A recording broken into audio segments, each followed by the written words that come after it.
following them. They'll be taking on Firm Handshake. Well, I'll use the right hand because I'm lefty. What do you want? But Firm Handshake up against Anhedonia. We saw some very clutch play from Anhedonia with a somewhat unconventional composition. Now, Kyle, one thing that's cool about this to me, and I think it's something we saw, I would say, mainly out of Nomia in a tournament setting, when you, and I guess to a lesser extent, Roll20 with Diablo and Medivh.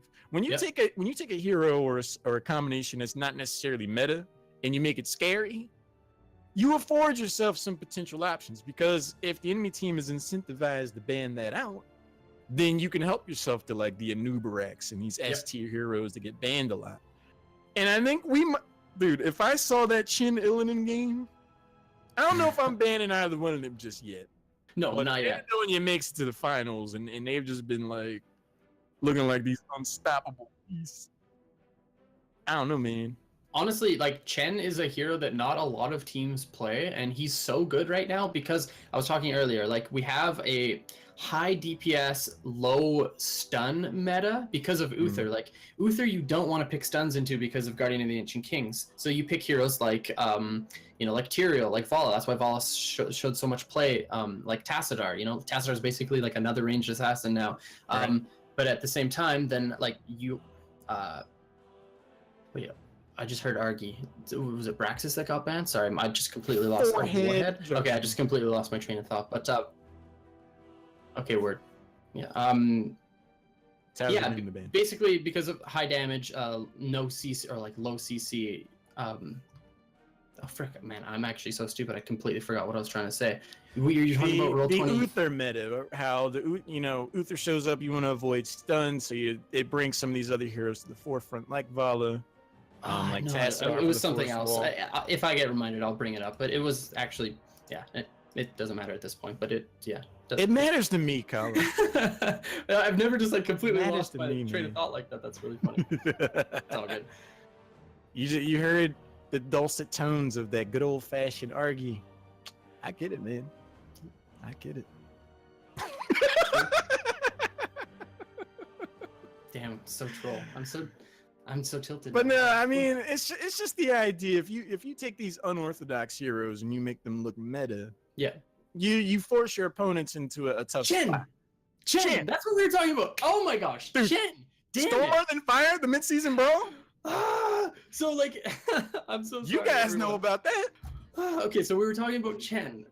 That's what's important. Okay, so because we see heroes that are high DPS and low stun, that's why Chen got introduced back into the meta again. Because if you're picking all of the, like, if we have an Uther on our team and you're picking all of these heroes without any CC to play against the Uther, fine, we'll just pick Chen. Like, have fun dealing with this panda that you cannot ever kill because you have no hard CC. And even if you do hard CC him with one of your heroes, we're just gonna Guardian him and he's never gonna die. Like, like he's actually so scary in that situation. That's why I love fluctuating meta like that. Like, it's so good. So sorry for forgetting that. Oh my gosh. I never thought about the Uther Chen dynamic. Dude, it's insane. It's actually insane. That is the ultimate judo move. It's like, oh, you want to stun it? Oh, you see Chen, so it's like, to an extent that works for Artanis as well. Yeah, it's like, bring your stuns out. Go ahead. Stun him forever. Give Artanis 75 armor at a moment's notice while he's getting shields. Yeah. Scary to quote stuff. Morgan Freeman in The Dark Knight, good luck. Like, it's not going to go well for you. True. But Kyle, we've heard from our good old-fashioned we'll be going to Infernal Shrines, getting in the lobby right now. Anhedonia squaring off against Firm Handshake. Looks to be on the left side. Firm Handshake on the left. Anhedonia on the right. Perfect. Okay. So we've seen this team play a couple times, Firm Handshake. Indeed we have, Colin. Indeed we have. I'm looking forward to seeing them. It's really cool to see teams that remain stays in season 1 show up again as well. We're very excited to see. I was looking back in the chat. Outcast Rip, who just got timed out for posting a link. Thanks for coming out, man. Southpaw as well. Southpaw said, Yeah, we had the draft in mind before the draft. Should have changed. Yeah. Things we learn. Things we learn, man. Yeah, like. Let's have that audible. Yeah. Now they know though, right? Like now they know when they see those heroes, they can't really run Vikings into that. Like that's a good thing about losing, and with that mentality, like if he's saying that they had the plan in place, like you can never have like a static plan like that. It has to, you have to change your decisions based on what your opponents pick, and now their team learned that, so that's good. Be like water, my friend, to quote Bruce Lee. Water can go with the flow, sometimes it can crash. True. Have some fluidity. And in that case, it was frozen. Walk into a draft and be like, "Hey guys, all right, we're first pick. What should we take?" You don't want to do that, but at the same time, you don't want to just lock yourself in. It's like, you know what? No matter what, we're going for this comp, because find yourself loading into a map at a significant composition disadvantage. Yeah, you're right. You're absolutely right. Okay, so Heyo, Necromongers, Levels, DSDs, and Vestige. So Heyo's a good friend of mine. I love watching him play. I'm excited for his team, Firm Handshake. Necromongers, I've seen him around a bunch too. And same with, Levels, isn't that the god Zeratul? Didn't we see him last season and he just like popped off on Zeratul and then went on Leoric and also just crushed with Leoric? I'm pretty sure, right?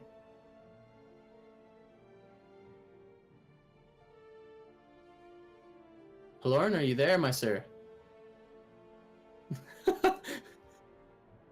He's frozen. Wait, we were just talking about frozen water and then he disappeared from existence. Okay, but I swear that Levels was the Zeratul that we saw last season. Can everyone hear me still? Oh, hey everyone. Okay, so I'll just talk instead. Levels is a really good Zeratul player, and like I said, Leoric, so he flexes a bit.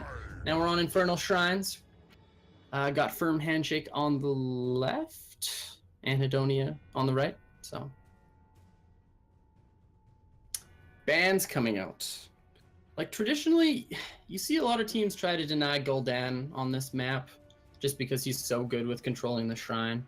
But we will have to see. There's a bunch of heroes that are super strong on this map. This is one of those maps that, like, I really like it because there's different ways of, like, there's completely different ways of playing it. You can either, like, contest the shrine, or you can completely remove that from your first rotation and decide to pick heroes like Ragnaros to try to basically deter your opponents from getting any value off the first shrine, and then just like split pushing and getting 3 soak. Like there's so many different ways of playing this map. Or you can play really strong shrine control comps and then also pick like Sylvanas as your last pick and try to snowball that way too. So we'll have to see what Firm Handshake decides to go with.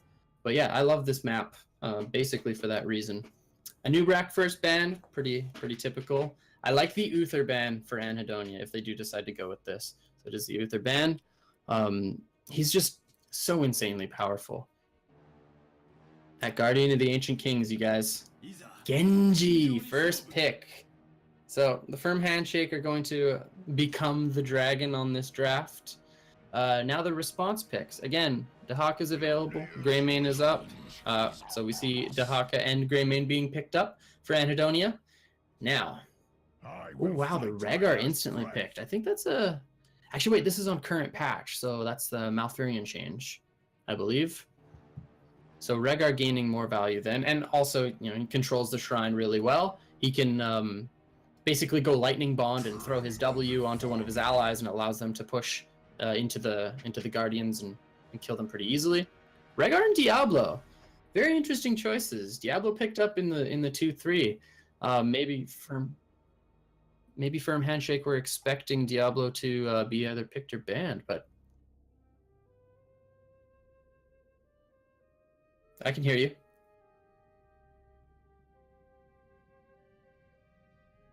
Sorry, guys, we got a little bit of 3-2-3 going on. All right, I forgot. I got to jump. Hey, can you hear me now? I don't know. My other computer acted like it didn't have an internet connection after it restarted, so I was just like, let me go get on my other gaming computer. Pardon me? So, rip couch for the moment. Oh. Okay, well, I'm all good. I can hear everybody, no problem. Yeah, I'm logging back in. Well, glad I bought another gaming computer.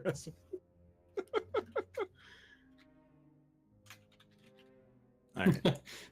Cowhead, Ripple, Ginger, Dread, Nazeebo finally got him. No, who said? Oh, Cowhead. Cowhead. He's not wrong, dude. All right. So we'll obviously do the exact same pick and ban up to where we were. Draft is going pretty interestingly. Well, appreciate you guys restarting on my account. So yeah, Lauren, it was a Nubrak ban, Uther ban, Genji first pick for Firm Handshake. Actually, they're just gonna do it all over again, I'm sure. Yeah, I guess what they said. Lauren's alive, just so everyone knows. I don't know what's going on with that. That's weird. My other computer. So this is something that I'm still not even sure about. We saw Rhaegar and Diablo picked up in 2-3 for Firm Handshake. Now that Malfurion has all of his changes through, he's obviously not 2-3 worthy, I don't think, anymore. And we're playing on current patch, so I wonder where Rhaegar's, like, the changes in Rhaegar are going to leave him, sorry. I'm not entirely sure myself. The Malfurion change definitely kind of kicked off something of a shakeup in the support meta, I feel. It's hard to really know where to go. Like, Uther is obviously a top tier priority. He's going to be first pick or banned pretty steadily. Yeah, like, honestly, all supports pale in comparison to the strength of Uther right now, so it's... Well, one thing that was cool about the mid-season brawls, we saw a lot of Karazim show up. Yeah. That's because Karazim's good into Genji, he's good into Tracer. We saw both of those heroes, very frequently, so...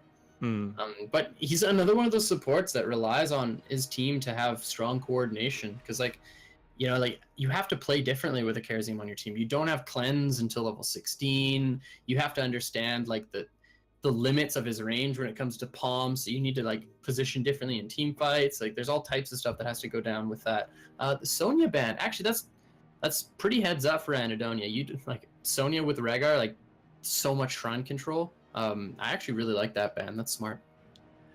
I would definitely agree with that. I mean, you have Greymane, you have the Haka, so you're gonna have a bunch of clear during the shrine phase, good amount of damage yourself. You do not want to deal with a Sonya in this situation. You do not need that, second front line distraction while Genji jumps all over the back of your face. You have a pretty bad time, so I like that a lot from them. Yeah, so next ban here for Firm Handshake. What are we gonna see? They might be looking to just ban off heroes that are good with shrine control, because it looks like that's what they're doing, that's what they're building towards. Ariel banned off, so they're just limiting the supports now that they've already picked out the Rhaegar, so that's actually not a bad idea. It's pretty much putting Anhedonia onto either the nerfed Malfurion or a Karazim, or even something like Morales, but yeah. Morales would be a tough prospect against the hyper dive of Diablo and Genji. So in a lot of ways, Firm Handshake have done themselves a great service as far as choking out the support options. Hopefully on the side of Anhedonia, there's a Karazim player, because I feel like that's going to be their best option. I think we'll see the Monk show up. He's one of the last burst responses left. We haven't seen a lot of Lucio. I can't imagine we see Lucio though. No, Lucio is that change they made to him. It's just basically removed him from the game almost. It's been so difficult for Lucio just because his healing is so weak until level 16. He's basically the same thing as Karazim, but exchange healing for cleanse, and that's just it's just too much. So the Tassadar picked up, but now with Tassadar, a second support like Karazim's actually going to be quite reasonable here. Yeah, Anhedonia are setting themselves up with something of a smothering composition. You have the slow from Arthas, you have the W from Dahaka, Greymane's wave cleared. You gotta worry about his swipe, Gilnean cocktail, Tassadar splash damage. And it's gonna add up to a lot of range AoE damage, and it's gonna be really tough to escape. Once Diablo engages, they better either win that team fight or they're going to have a pretty rough time as it sits right now. Now, I wonder if Firm Handshake are going to be looking to use Diablo to his full effect here. So But what I mean by that is you need to combo him with a hero that works well in setting up Apocalypse. So they don't end up doing it. They go with Tyrael, Kayle, Foss. But what I was meaning is something like a Zeratul, so you can Void and then APOC, or something like the Medivh, so you can lane line APOC.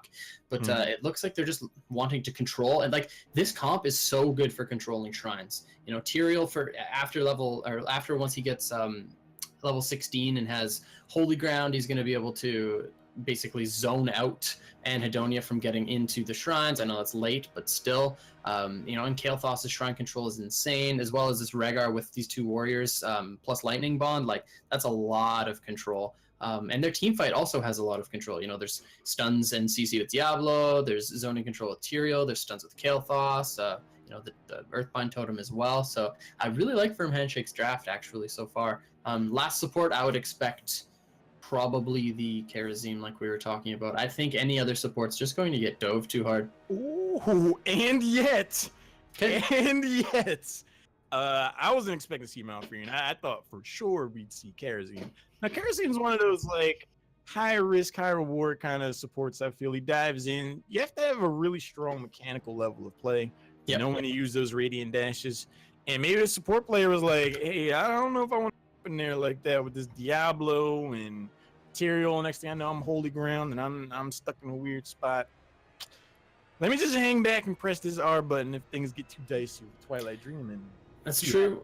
Honestly, Malfurion actually does make more sense than Kharazim, just because, and like I don't mean to sound rude or anything like that, because that's not what I'm getting at, but like he's easier to pull off in this comp. Like you were saying, it requires a high amount of mechanical prowess in order to make Kharazim worthwhile. And it's not saying that this you know, QB doesn't have that. It's just saying it's, you know, higher risk, higher reward in these sort of situations. And with the Tassadar plus the mouth heals, like he's basically just going to be a heal bot, which is fine in these situations. So I actually think the Malf was probably the better choice. And also, Malf's really good into Genji, or sorry, not really good into Genji, but the Twilight Dream, like I was saying, can really shut Genji down if he doesn't pay attention to it. So, you know, Genji's super good into Malf just because Malf's immobile, but if he's able to shut down the Dragon Blade with Twilight Dream, we're going to see some big plays. I agree, man. I'm curious to see how the Malfurion Genji matchup is going to play. It's going to be pretty interesting. Over on the left side, we have the members of Firm Handshake. Vestige is playing Diablo. D. Steves is playing Genji. Tyrael is being controlled by Levels. Necromongers is going to be throwing out Flame Strikes on Kael'thas and Kayo. Rounding it out on Rhaegar. And round two with Anhedonia on the right in red is Zabutak on Dahaka. Roger that playing Arthas. Azukai on Tassadar. Kwanzar playing Greymane. And QB on Malfurion. I see you with that angry mount, QB. My favorite sad boy mount. That's actually the best. Also, there's the new Moonburn talent. We've got the quest integrated into it now. Both these teams posturing in the mid here. Not sure if either of them want to take a fight. Well, when you have Diablo, you can be very inspired to look for those early shadow charges. You just want to jump in there and see what you can do. But I don't know if this is the level 1 comp you want to try to do that. So best just playing it somewhat cool. If someone sticks their neck out, he's fine with chopping it off, but he's not going to YOLO dive in himself. Roger, that eats a good amount of damage for the side and the back away. Nice little exchange, no heavy engagement. Very true. So Tyrael does end up being the solo laner up top here. The Dahaka into Tyrael. Not the best matchup for Tyrael, but just because the wave clear for Dahaka is quite substantial. In this bottom lane, we do see this 4-man rotation just going bottom to mid. So it's actually really good so far. You know, we were noticing last week some of these teams weren't properly rotating, and we're already seeing a change in that. So maybe they were listening to the cast, maybe just the level of play is increasing, but I do like what I'm seeing so far, Lauren. Yeah, both of these teams definitely are students of the game. Like we said, members of Anhedonia, they made it to the heroic floor. They went out to Vegas not too long ago, so they're definitely going to be no strangers. But the root goes in on Vestige. The follow-up target damage is going to be there, and Diablo does a double front flip, at least on my screen. The ragdoll is real. First take.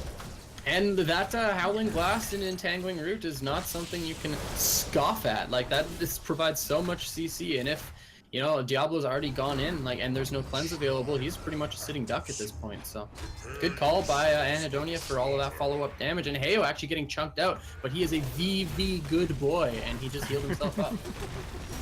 He's able to get out of there, not even close, bro. First shrine is going to activate right Meow, slight experience lead in favor of Anhedonia, so they'll be enjoying their level 4 talents a hair sooner. And Firm Handshake at this rate, and there they are. Doesn't stop Vestige and the boys from moving in, though. They're going to try to get what defenders they can before Anhedonia shows up. Now, Anhedonia definitely has the weaker comp when it comes to this shrine control early, in my opinion. So we're going to have to see what they decide to do. Actually pushing in super far. Zabutek looking for that drag.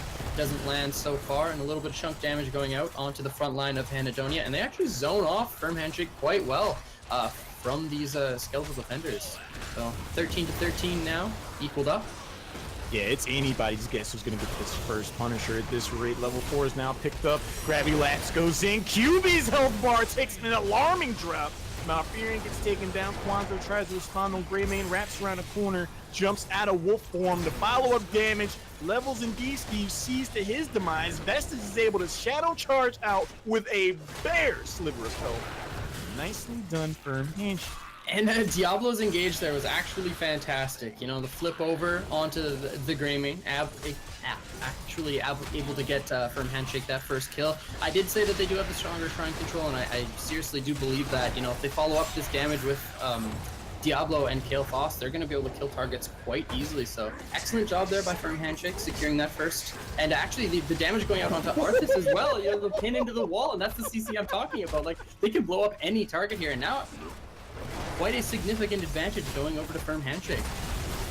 Vestige offered Roger that the firmest handshake I ever seen in my life.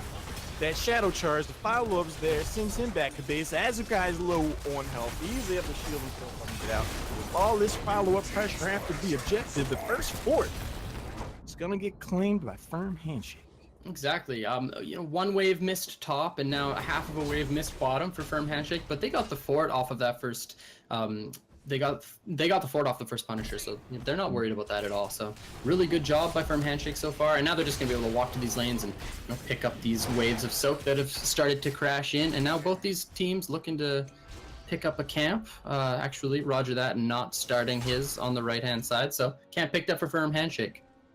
The objective's done. Time to start applying some macro pressure. Say the members of both teams. I want to give a special shout out to Grubby, who just hosted us. Welcome all that. Grubby, I was just as touched as you when Lance Armstrong reached the moon. Hey, I want to shout out Grubby too. He, out of all the people that I'm like met and hung out with at mid-season brawl, Grubby probably made the biggest impact on me. He's such a fantastic guy, and he actually cares about the player side of things when it comes to this game instead of just his own opinion about things. So I just really appreciate him. And Hayu actually getting caught out there by Anhedonia. The CC follows up, and Rehgar goes down, as well as this Diablo getting caught out. So, you know, Tyrael wasn't there to save his teammates with shielding or any speed, and a little bit of a misplay from Handshake. Yeah, the scalded dog in Rehgar gets crated. Follow up with a swift takedown on Diablo. So we see Anhedonia rallying back after losing the Punisher at a fort. And I think as far as momentum and psychological impact goes, you gotta make a play like that to say like, hey, like we're still in this game. We don't want to allow them to build up too much momentum. We get these takedowns, reset the overall tempo, as you would, Kellen. Nice. And the next shrine's back. And so far, like, even though Anhedonia did lose their fort, we see them up like almost half a level, actually exactly half a level in experience here, because they do have the Dahaka. So, you know, they responded really well to that, and they actually got their top camp pushing out as well pretty early with the Dahaka. So this is actually fantastic play from Anhedonia. This next shrine is going to be very important. We do see Anhedonia posturing up on the shrine on the bottom side of the map so far. They managed to get 10 skeletal defenders, and now we see Firm Handshake moving in, posturing up for this shrine. And I think that's something of a daring progression of events. With level 10 this close for the members of Anhedonia, I'm not sure you're going to be able to get enough takedowns to inspire a retreat. Watch this that the Firm Handshake. Here they go. Shadow charge in. Roger that. It's a good amount of damage. Healing totem gets used up. Level's going to help rally it up. Once this level 10 goes off, Kyle, I think we might see a different side of it. Very smart there for Firm Handshake to just, you know, pull off of that fight. Like, Dahaka went missing, so they weren't sure if he was going to burrow in there or brush stalk in. So excellent call to back off. Like, they cannot contest this yet. They just need to focus on getting 10 and making sure that this Punisher doesn't destroy a fort. So yeah, really good job by Firm Handshake. And this top camp, Lauren, just pushing in mercilessly for Anhedonia. Yeah, that's definitely one of those meanwhile at the Legion of Doom style of scenarios where all kinds of values head outside of the objective. Level 10 still not. Oh, yeah, remember the firm handshake. Vestige wants it all to stop. The burst damage is serious. Dahaka makes his surprise appearance. Zabatek, can he get a drag? He steps out, snags a Diablo for his trouble. The stun follow up with the damage. He gets sent out without 100 souls. He's taking the full 20-second ride. And again, like the coordination just wasn't quite, or maybe it was the communication just wasn't quite there. Like levels on the Tyrael still in the mid lane, looking at picking up that level 10, and Kael'thas also positioned quite far back, you know, worried about getting jumped on. So a little bit of a miscommunication there, as I said. Diablo just stepped a little bit too far forward, and then the bullet dog just, you know, he shot him really hard and then bit that Diablo into his death. So cursed bullet on Diablo, man. Feels bad. Yeah. You know, in the business end of all that, Greyman was like, followed up after that 40% health. Gravity Lapse goes out. We see QB the target of conversation. We see the Twilight Dream not save his life. Then the sanctification goes down. The dragon becomes Genji. He's looking to do some damage. Levels is on the chase as well. Vestige, can he find another Shadow Charge target? He does. Into the Apocalypse. The Gravity Lapse follow up. Roger that says over and out. 2 takedowns in favor for me. And that's the team fight capacity of Firm Handshake. You know, they have the Diablo, they've got the CC from Kael'thas as well as the Sanctification, and that let's not forget about that Genji, you know, and that's basically the power of Firm Handshake. It's in their team fight. They got the fight, they got the 2 picks, and now they basically have to look to do that over a shrine now, because you know they didn't get the fight in the right spot. They're basically just going to be able to get a little bit of lane control plus some camps out with that fight, but not even take out any structures. So we do see the camp taken at the bottom side, we see the camp taken mid as well, but like I said, no pressure out onto the map that's super substantial so far from that team fight. We need to see this fight happen over a shrine. I agree with you, man. I mean, like when we were talking about the draft, we saw 2 very evenly matched drafts, and I was expecting to see a similarly paced game. I mean, both of these teams have been going at each other's throats. Still anyone's game as far as I can tell, but Zabatek hits the burrow, hits the juke, waves goodbye. He's able to get out of there. Nice aggression, though, from the side of Firm Handshake. Yeah, and just again, the triple soak coming out for Anhedonia. We see the 13s coming in, and it's putting Firm Handshake in another odd situation. We saw them push top to try to gank the Dahaka Haloran, but I actually think they should have perhaps just pushed out another lane and try to get some structural experience, just because getting the pick on the Dahaka isn't going to get them that 13 any faster. D-Steve's pushed up a little bit here, but the rest of Anhedonia there, pushing into the shrine, trying to grab as many skeletal defenders as they can before Firm Handshake gets level 13. Yeah, Kyle, you make an excellent point. They kind of bet the farm on that Dahaka takedown. Not being able to get that definitely hurt their experience trek. Paves the way for a 13 defender in rising advantage for the members of Anhedonia. They're not upset about that, but Levels moves in. We all have heroics. Might be time to press the R keys. Malfurion vanishes off the map. Roger, that's the next target. D-Steve steps forward, gets another takedown, jumps over the wall. Getting resets, going off. Anhedonia gets full-on erase, and I will trade my Genji any day of the week if I can take down the entire team. Holy crap. Were we talking about a team fight on the shrine a few minutes ago? That was insane, man. Like the Shadow Charge, was that into the Arthas to begin with? And then the Sanctification right over top immediately, just to remove any potential from that Twilight Dream coming out. And like we see the Malfurion actually died first, right? Yeah, Malfurion died first, and we didn't see the Twilight Dream come out. So the Sanctification there was actually the story of that fight. Like that was insane. Excellent job by Levels, and that was the team fight that we were discussing. Like so much power in the team fight capacity of Firm Handshake, and they're going to be able to pick up this Punisher and look to close that experience gap. Probably going to get 16 pretty quick off of this top fort. So really good job by Firm Handshake. Saying Malfurion died is something of an understatement. I mean, he got released from the mortal coil, postage stamped and everything else. Roger that, steps forward, grand opening, grand closing. He gets taken down in the blink of an eye. The top port's gonna get claimed, and with a lot of health left on this arcane Punisher, Kyle, you can believe this bad boy is looking to rock and roll on this keep wall at the bare minimum. And this is a pretty scary situation to be in. The Punisher is, 70% health. Heroic's now coming back online for Firm Handshake too. They might look to get a pick. The Shadow Charge does go out, but no follow-up damage because of the E used by the Tyrael there. And now actually Greymane, the dragon, becomes Genji, as you said. The swipe coming through. D-Steves does pick off the Greymane there. Twilight Dream comes out, not able to secure any kills. And now 16 available for Firm Handshake. And as I said, it was scary, the health on that Punisher. They push in and grab a keep at 12 minutes with their first Punisher of the game. Life comes at you fast, Carla. I mean, we went into this objective. We went into this last shrine with Firm Handshake down a level. We were talking about how they played for this Dahaka takedown. They didn't get it, so now they're down a tier for the trouble. And here we are at the tail end of it. Now they're a level and some change ahead. They got the top keep. They got the tier advantage. Woo! That Firm Handshake is looking more like a backhand to the face. And so, the waves pushing in on the bottom side managed to take down the 2 towers for the Lord of the Rings. No, just kidding. For Firm Handshake, but D-Steve's jumping down there. Nice, man. Me too.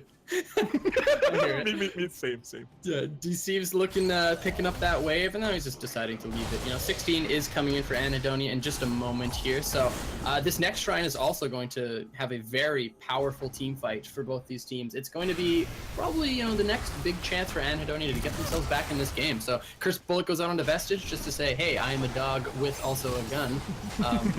But no real pressure there on the Diablo. Yeah, I mean, as tough as the situation is in some regards for the members of Anhedonia, the game is not yet over by any stretch of the imagination. The next Punisher is not going to be in that top lane. They'll be on even talent tiers. Level 20 shouldn't be here by the time the next Punisher phase shows up. The onus is definitely on them to get the upper hand and come away with this next Punisher if they want to try to make a run at the late game. But they're not out of it by any means. So Anhedonia did have an option there to, brush stock on the backside of this fight and look to force something, but instead they send Zybatek mid and get him to clear this wave. So interesting decision. Now the rotation from Firm Handshake coming up. They actually land the Shadow Charge onto Kwanzaa. No follow-up damage so far. The Dragon becomes Genji on the backside of this fight, and there's the first kill. The initial stages of these team fights are absolutely insane. The Ancestral Healing is going to be a hair short. 2 heroes taken down. Trading Mount Fury for 2 heroes so far. The Apocalypse goes in. Heyo catches the root.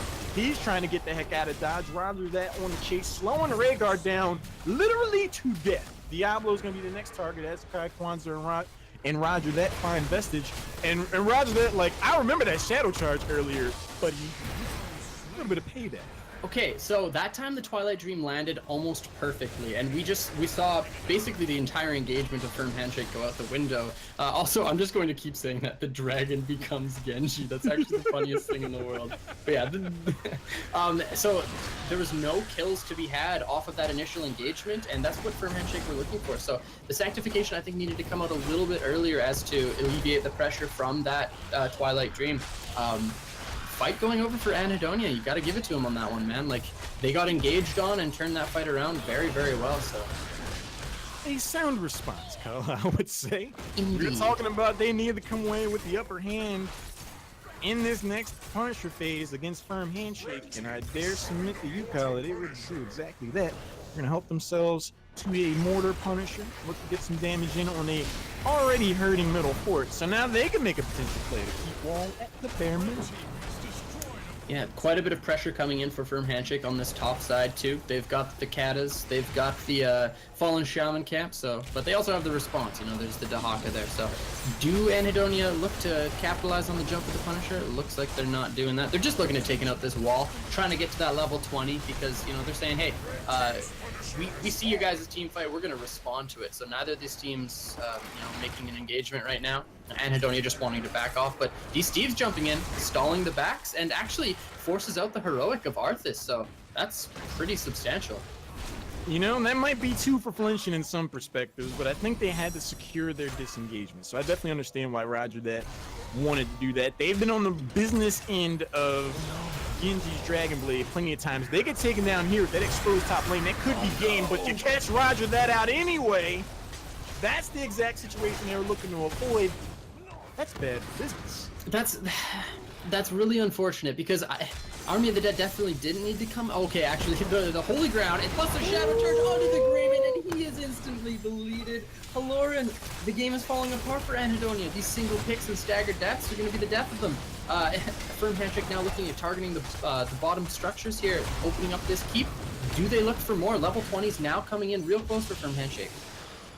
I mean, Greyman looked like he was etched on there on paper with a pencil. Like, he just got erased. Yeah. A sound response from Firm Handshake is, all right, you guys got that mortar punish. You got our middle fort. LOL, forehead, Ella giggle. You probably should have backed away a little sooner. They get a couple of takedowns for it, catapult themselves ahead and experience it again. Both teams, however, should have level 20 by the time the next punishment phase shows up. But that next team fight, Kyle, I think that's going to be the decider. Very true. It's pretty funny. My argument for Arthas not needing to pop his heroic there was Anhedonia had cleanse because of Malf and plus double support, and then I realized that cleanse is no longer a thing on Malfurion. So F in the chat for that one. Feels bad, man. So yeah, no cleanses for Anhedonia, but still, you know, they had the task shields, they had the Malfurion, and having Arthas step up into that bush without getting Tassadar use his Oracle resulted in 2 deaths, but not the end of the game. We have level 20s for both of these teams, and this last shrine, or sorry, not last one, but this next shrine on the bottom side of the map. Both of these teams really want this because, you know, bot side is opened up for both of them. So we are going to see a fight here, guaranteed. Sports fans, this could be the deciding team fight. Zabatak shows up out of the bush, out of nowhere, gets on the back line. Genji's going to jump around, forces back to Haka, but this is a fight on 2 fronts. Vestige finds himself out on an island trying to escape from an Arthas. That's not going to help. But the ancestral healing comes in at the last possible second, and a back-breaking apocalypse goes in. Roger that slow. 2 heroes down the side of Anhedonia. Kwanzaa drops. QB low as well. Azukai's leg, after they take him out, I'm going to be in a pretty interesting spot. He dimensional shifts out of there, but I don't think they're going to let him get away just yet, Colin. 4-man Twilight Dream hits as well, but it's just not enough. Doesn't do anything. We see the Rhaegar there saying, rah, rah, rah, rah, rah. Bites the Tassadar, secures the kill, and that looks like it's going to be the end of the game. There are 3 catapults top, full wipe, and 4 available for Firm Handshake. Okay. That Storm Shield plus Ancestral, absolutely insane by this Rhaegar. Completely saves the Diablo, and then just the turnaround fight with the APOC. Like, we saw the Sanctification, the Apocalypse, and the Dragon Blade come out immediately at the same time. Fantastic team fight from Firm Handshake. I actually saw that going in Anhedonia's favor, because Diablo was at, what, 10% health? For the longest time. Oh my gosh, boys. That was intense. That team fight is why I love Heroes of the Storm. When 2 teams are evenly matched, when both compositions have a lot of merits, we saw both teams with their compositions display dominance in prior team fights. That was a seesaw battle to the letter. If Diablo got taken down, if that ancestral healing didn't land, Kyla, we'd be having a very different conversation right now. Absolutely. That shadow charge down towards Rhaegar, I was like, oh wow, Vestige is just dead. But then he shadow charged back towards his team. That gesture right there, that thin margin, that's why they won that game. That was actually intense. And yeah, if Diablo died there, you know, it wouldn't have been the worst case Ontario for that team fight, but there wouldn't have been the apocalypse to follow, right? So. Yeah, I mean, man, if you're Anhedonia, I don't even know. Part of me would feel bad, but part of me wouldn't at the same time, because it's like that was an evenly, hotly contested game that could have easily gone their favor. It's just like you landed Twilight Dream that crisp. Yeah, you're like, feels good. You're watching the dirt off your shoulders. Boys. It came out. It was too late again, right? Like we were talking about that. It came out after the Sanctification, and the Sanctification gave Firm Handshake enough time to secure their kills. Like Genji was just cleaning up with his Dragon Blade in that fight, and there's just so much damage coming out from the Kael'thas as well. And there was nothing that Anhedonia could do to capitalize on basically I wouldn't say poor positioning, but the stacked positioning from Firm Handshake. So we did see the Twilight Dream come out off the end of that fight, but just, wasn't enough. We saw 4 targets silenced, but no kills off of it, man. No kills. Let's press those R keys, man. Ancestral healing lands. And once you saw that Apocalypse go down, you're just like... Yeah. That was actually that was so good, dude. I got so hyped while you were casting because you know you're doing the play-by-play. While you did it, my hands were just in the air. I was like, no, no way, like, this Dude. is so good. Yeah. You are in for a rough time when you see all those apocalypse circles go down, and because you're standing Yeah. next to your teammates, you're just like, You're the one who hopes you have the Tyrael on your team. You're like, dude, Sanct, please Sanct. No Sanct. yeah, Zero